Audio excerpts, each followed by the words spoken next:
o tema dessa audiência pública, dívida pública, arcabouço fiscal, política monetária e a subtração de direitos sociais, são temas totalmente interrelacionados.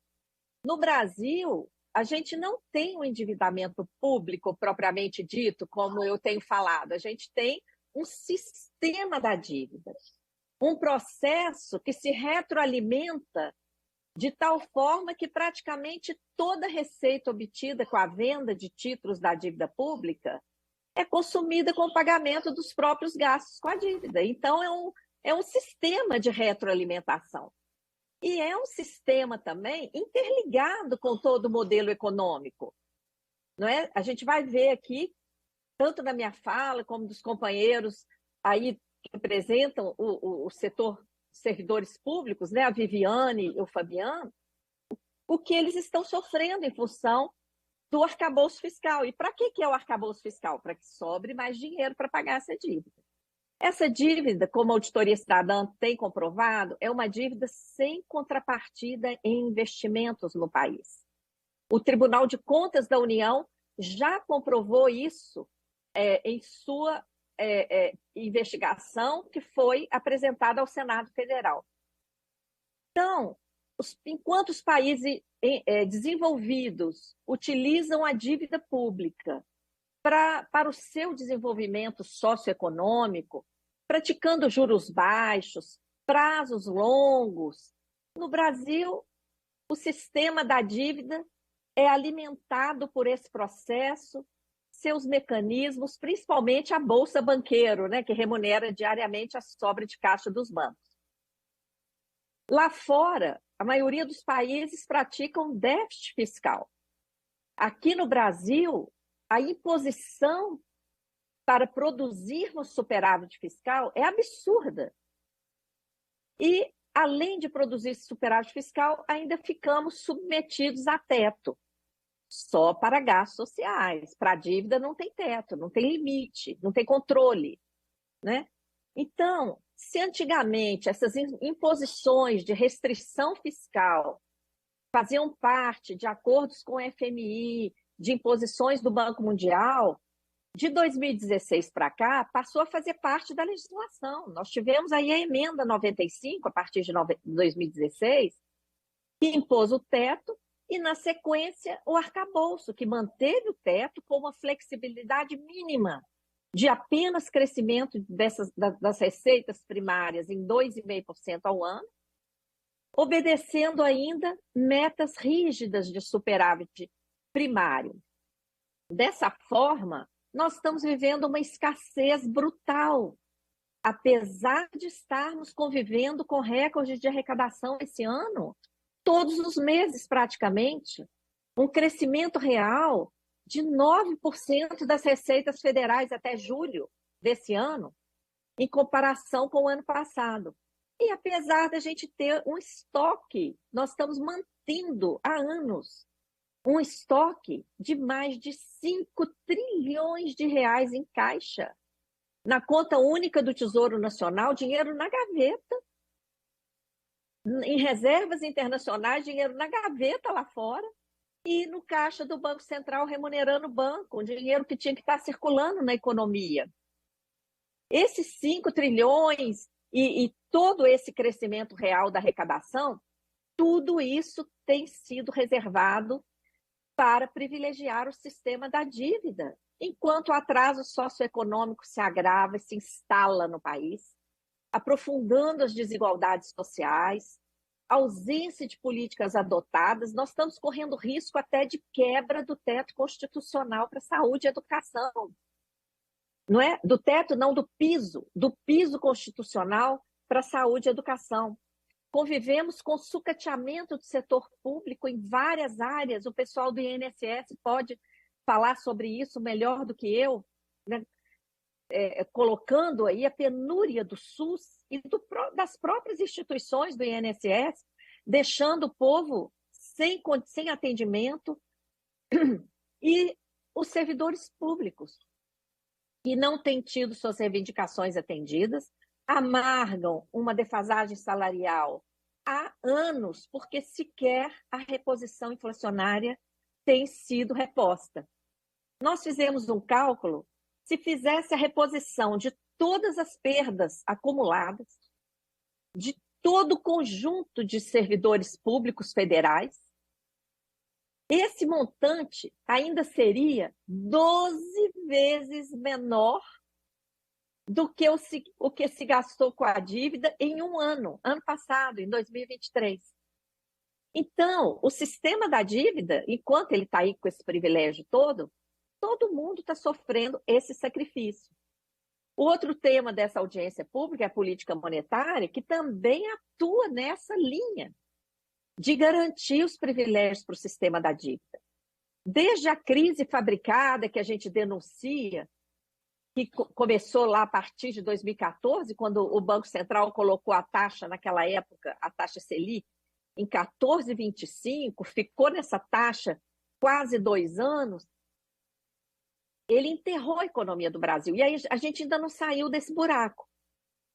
Os mecanismos se aprofundaram, mesmo durante a pandemia, o Banco Central praticou vários mecanismos para privilegiar o setor financeiro, e os dados mostram, vem batendo recorde em cima de recorde, enquanto a crise econômica afeta todos os negócios no país e principalmente o setor público, né?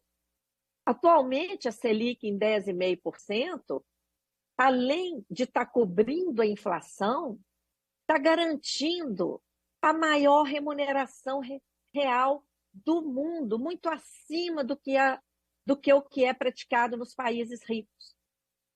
E a expectativa de mudar essa política monetária está ficando uma coisa muito distante. Por quê? Os 4 diretores indicados por esse atual governo, Lula, têm votado junto com o Campos Neto e os demais diretores nas últimas reuniões do Copom, o Copom é simplesmente a diretoria do Banco Central, e o Galípolo, que está indicado para substituir o Campos Neto, já até falou que se precisar subir juros, ele vai subir. E o Lula já falou que se ele falar que precisa subir, ele vai apoiar.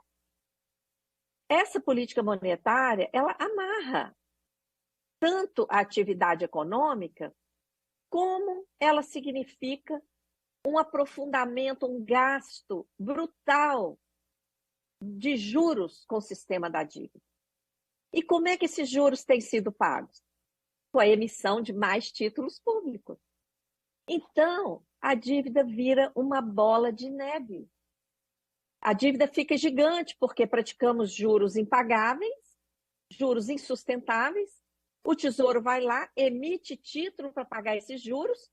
Esses títulos passam a fazer parte do estoque. Sobre eles vão incidir mais juros.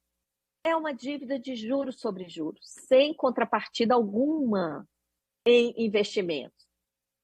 E essa dívida gigante serve de justificativa para contínuas medidas de ajuste fiscal, mais teto, mais arcabouço, restrições, contingentes, cortes, contra-reformas, privatizações, tudo isso é justificado nessa dívida gigante. Então, nós estamos vivendo um ciclo vicioso na economia brasileira de paralisação, de sacrifício social, de escassez e grandes privilégios para o setor financeiro, nacional e internacional, sem restrição alguma para remessa de juros ao exterior. E, aliás, estrangeiro que investe em título da dívida pública é isento, não paga nem imposto de renda.